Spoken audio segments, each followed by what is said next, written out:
வசனத்தை நாம் வாசிப்போம். ஏசாயா 53வது அதிகாரம் 5வது வசனம். நம்முடைய மீறுதல்களின் நிமித்தம் அவர் காயப்பட்டு, நம்முடைய அக்கிரமங்களின் நிமித்தம் அவர் நொறுக்கப்பட்டார். நமக்கு சமாதானத்தை உண்டு பண்ணும் ஆக்கினை அவர் மேல் வந்தது. அவருடைய தழும்புகளால் குணமாகிறோம். ஏசாயா தீர்க்கதரிசிக்கு தேவனால் உரைக்கப்பட்ட வார்த்தை. இந்நாட்கள் எத்தனையோ ஜனங்கள் சமாதானம் இல்லாமல் இருக்கிறார்கள். எத்தனையோ ஜனங்கள், வாலிபர்கள் முதல் பெரியோர் வரைக்கும் சமாதானமே இல்லை. பிசாசானவன் சமாதானத்தை பறித்து கொண்டு போய்கொண்டே இருக்கிறான். தேவனுடைய ஜனங்கள் மத்தியில் கூட சமாதானம் இல்லை. ஆனால் இந்த வசனத்தில் சொல்லப்பட்ட வார்த்தை, சமாதானத்தை உண்டு பண்ணும் ஆக்கினை அவர் மேல் விழுந்தது. நமக்காக அவர் தண்டிக்கப்பட்டார். அவருக்கு ஒரு தண்டனை கொடுக்கப்பட்டது. என்ன தண்டனை? நமக்கு சமாதானத்தை கொடுக்கும்படியாக, நம்முடைய பாவங்களை மன்னித்து, அக்கிரமங்களை மன்னித்து நமக்கு சமாதானம் கொடுக்கும்படியாகவே அவர் சிலுவையில் மரித்தார். எனக்கு அருமையான தேவனுடைய பிள்ளையே, என் சத்தத்தை கேட்டுக்கொண்டிருக்கிற எனக்கு அருமையான தேவனுடைய பிள்ளையே, நீங்கள் எங்க இருந்தாலும் சரி, ஒளிபெருக்கி மூலமா கேட்டுக்கொண்டிருக்கிற, லைவ் மூலமா பார்த்து கொண்டிருக்கிற, இந்த இடத்தில் அமர்ந்து கொண்டிருக்கிற எனக்கு அருமையான ஜீவனுள்ள தேவனுடைய பிள்ளைகளே, உங்களை பார்த்து தேவன் சொல்லுகிறார், என்னுடைய சமாதானத்தையே நான் உங்களுக்கு வைத்து போகிறேன். அவரை நோக்கி பார்த்தால் போதுங்க. இயேசுவே எனக்கு சமாதானத்தை தாரும். பல வருஷங்களுக்கு முன்பதாக பாம்பேயில் நடந்த ஒரு சம்பவம். அவருடைய சரீரத்தில் பலவிதமான வியாதிகள். அனுதினமும் அவர் மாத்திரை மருந்துகள் சாப்பிட்டு கொண்டே இருப்பார். ஆனால் வியாதியிலிருந்து விடுதலை இல்லை, சமாதானம் இல்லை. இத்தனை மருந்துகள் சாப்பிட்டாலும் என் சரீரத்தில் உள்ள வியாதி நீங்குவதில்லை, மனதில் சமாதானம் இல்லை. என்ன செய்வது? நேரே சாராயம் கடைக்கு போய் சாராயத்தை வாங்கி குடிக்க ஆரம்பித்தார். நண்பர்களோடு ஒரு குடிகாரனாக மாறினார். சரீரத்தில் இன்னும் வியாதி அதிகரித்தது. சமாதானமும் கொஞ்சம் கொஞ்சமா இருந்த சமாதானமும் அதுவும் போயிடுச்சு. எனக்கு அருமையான தேவனுடைய பிள்ளையே, தேவனுடைய மனுஷர் அவரை சந்தித்து இயேசுவை ஏற்றுக்கொள்ளுங்கள். இயேசு உங்களுக்கு சமாதானத்தை தருகிறவர். அவர் உங்களுடைய வியாதிகளையும் சுகமாக்குகிறவர் என்று சொன்னார். இயேசுவா? அவர் யார்? எப்படி தர முடியும்? இத்தனை மாத்திரை மருந்துகள் எனக்கு சுகம் கொடுக்கவில்லையே, சாராயம் எனக்கு சமாதானம் தரவில்லையே, சந்தோஷம் தரவில்லையே, இயேசு எப்படி தர முடியும் என்று கேட்டார். அவர் சொன்னார், நீ ஒன்றும் செய்ய வேண்டாம்.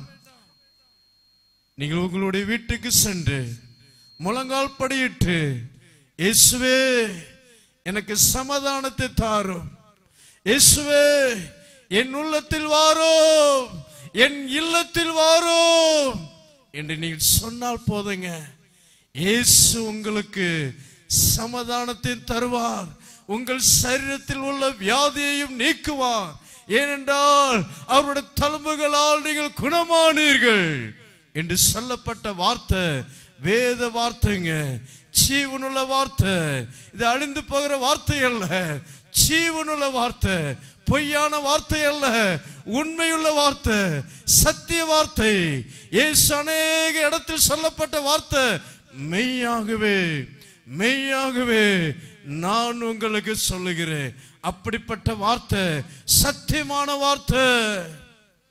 இயேசுவை நம்புங்க. இயேசுவே என் இல்லத்துல வாங்கப்பா. எல்லாரும் கண்களை மூடுமா. நீங்கள் எங்க இருந்தாலும் சரி, ஒருவேளை இந்த இடத்துக்கு வராமல் வீட்டிலே இருந்து கொண்டு கேட்கலாம். எனக்கு அருமையான தேவனுடைய பிள்ளையே, இயேசு உங்களுக்காக மரித்தார். இயேசு உங்களுக்காக மரித்த இயேசு, அந்த இயேசு ஜீவனுள்ளவர். அந்த சகோதரன் அப்படியே சென்று தன்னுடைய வீட்டுக்கு சென்று ஜெபிக்க ஆரம்பித்தார். இயேசுவே, என் இல்லத்துல வாங்கப்பா, என் உள்ளத்துல வாங்கப்பா. அவர் ஒரு தரிசனத்தை பார்த்தார். அவருடைய ரூம்ல எல்லாரும் படுத்தாங்க, லைட் எல்லாம் ஆஃபா இருக்கு. ஒரு பெரிய ஒரு பிரகாசம். ஒரு ஓரமா சிலுவின் காட்சியை பார்க்கிறார். அவருடைய கைகளில் இருந்து, விழாவில் இருந்து, கால்களில் இருந்து, தலையிலிருந்து, முழு சரீரம் முழுவதும் இருந்து இரத்தம் நதி போல வருகிறதை பார்க்கிறார். அவருடைய வாயில் செல்லுகிறது. ஒரு பக்கம் அவருடைய வாயில் ரத்தம் செல்லுகிறது, இன்னொரு பக்கம் மரமறையா வெளியே வருது. எப்படி அழுக்கான இடத்துல ஆசிட் ஊத்துனா மரமறையா பொங்க மாறுங்க, அந்த மாதிரி வருகிறத அவர் பார்க்கிறார். இயேசுவின் ரத்தம் உள்ள செல்லுது, எல்லாம் கற்பா மரமறையா வெளியே வருது.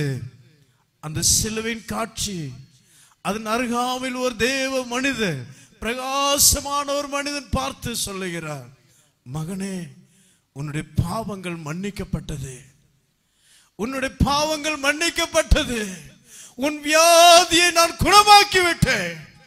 ஷாபாரா தேராபாரா. அந்த வார்த்தையை அவர் நம்பினார்.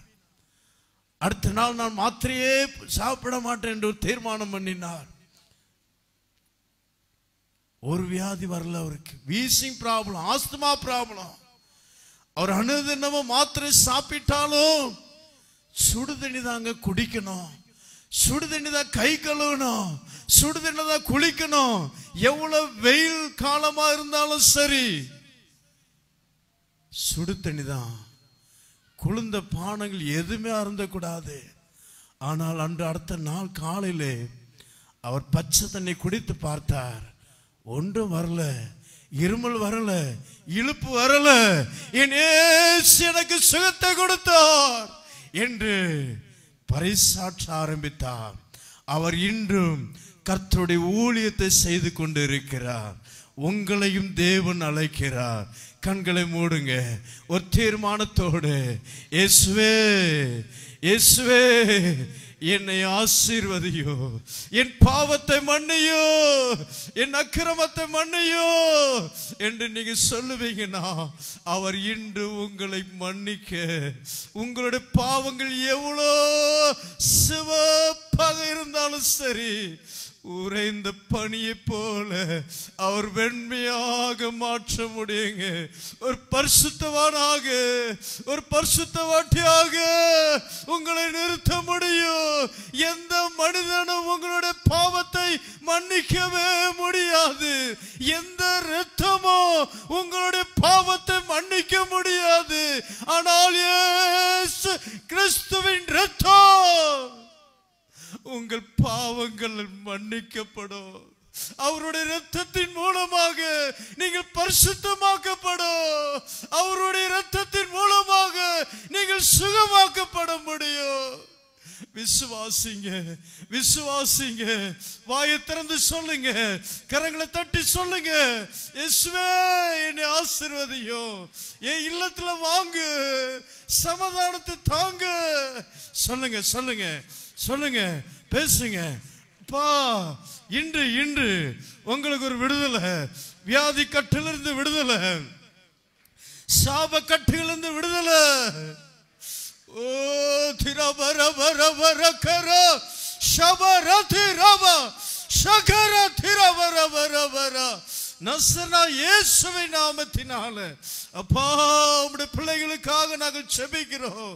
இந்த இடத்தில் வந்திருக்கிற ஒளிபெருக்கி மூலமா கேட்டுக்கொண்டு இருக்கிற ஒவ்வொருத்தருக்காக நாங்கள் ஜெபிக்கிறோம் ஆண்டவரே. சமாதானம் இல்லாமல் சரத்தில் ஒரு சுகம் இல்லாமல் நிம்மதியற்ற வாழ்க்கை வாழ்ந்து கொண்டிருக்கிற ஒவ்வொருத்தருக்காக நாங்கள் ஜெபிக்கிறோம் ஆண்டவரே. அப்பா உம்முடைய பிள்ளைகளுக்காக நீ தண்டிக்கப்பட்டு காயப்பட்டு சிலுவையில் மரித்தீர் ஆண்டவரே. அப்பா 3ஆம் நாள் உயிர்த்தெழுந்த இயேசு இன்று எங்கள் மத்தியில் இருக்கிறேன். நாங்கள் விசுவாசிக்கிறோம். உம்முடைய பிள்ளைகளுக்கு ஒரு விடுதலை உண்டாவதாக. சமாதானத்தை கட்டளையிடுவீராக. அப்பா உமக்கு நன்றியப்பா, நன்றியப்பா, நன்றியப்பா, நன்றியப்பா. உம்முடைய பிள்ளைகளுக்கு விடுதலை கொடுத்ததற்காக நன்றி, நன்றி, நன்றி ஆண்டவரே. சமாதானத்தை அளவில்லாமல் நீர் ஊற்றினதற்காக நன்றி அப்பா.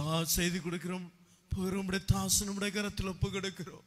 நீர் மறைத்து நீர் பேசுங்க ஆண்டவரே. நீங்க பேசுங்கப்பா, நீங்க பேசுங்கப்பா. அப்பா கிருபையுள்ள வார்த்தை, உப்பால் சாரமேறின வார்த்தை, ஜீவனுள்ள வார்த்தை, அபிஷேகப்பட்ட வார்த்தை உம்முடைய தாசுடைய வாயிலிருந்து வெளியே வருவதாக. திரா திரவர கர சக ராபா ராபா. ஹல்லேலூயா. கரங்களை தட்டி செவிங்க செவிங்க. ஒரு வார்த்தை ஆண்டவரே என்னோடு நீங்க பேசுனையா. சொல்லுங்க சொல்லுங்க சொல்லுங்க. அப்பா உம்முடைய மகனோடு நீங்க பேசுங்கப்பா. நீங்க பேசுங்க ஆண்டவரே. நீங்க பேசுங்கப்பா. நீங்க பேசுங்க. ஒளிபெருக்கி மூலமா கேட்டுக்கொண்டிருக்கிற, யூடியூப் மூலமா சேனல் மூலமா பார்த்து கொண்டிருக்கிற ஒவ்வொருத்தரோடு நீர் பேசணும். இன்றைய வார்த்தை என்னை விடுதலை ஆக்கிற்று. இன்றைய வார்த்தை என் உள்ளத்தில் சமாதானத்தை தந்தது. இன்றைய வார்த்தை தம்முடைய தாசன் மூலமா பேச போற அந்த தாசன் மூலமா பேசின வார்த்தை என் குடும்பத்துக்கு பெரிய ஒரு ஆசீர்வாதத்தை தந்தது என்று சாட்சி கேட்கத்தக்கதாக நீ செய்யப்போற காரியத்துக்காக உமக்கு நன்றி செலுத்துகிறோம். இந்த தேசத்தை நீர் ஆசீர்வதிப்பீராக. அப்பா இந்த தேசத்தில் எத்தனையோ ஜனங்கள் சந்தோஷம் இல்லாமல் சமாதானம் இல்லாமல் இருக்கிறாங்க. ஒவ்வொருத்தர் நீர் ஆசீர்வதிப்பீராக. அப்பா ஆரம்பம் முதல் இதுவரை உடைய பிரசன்ன கூட இருந்ததற்காக நன்றி. இன்னும் ஆண்டவரே உடைய பிரசன்னம் உடைய மகனோடு கூட இருந்து நீர் பேசுவீராக. உடைய நாமம் மகிமைப்படட்டும். எங்களை தாழ்த்தி ஒப்பு கொடுக்கிறோம். இயேசு கிறிஸ்துவின் நாமத்தில் வேண்டிக் கொள்கிறோம் எங்கள் ஜீவனுள்ள பிதாவே. ஆமென்.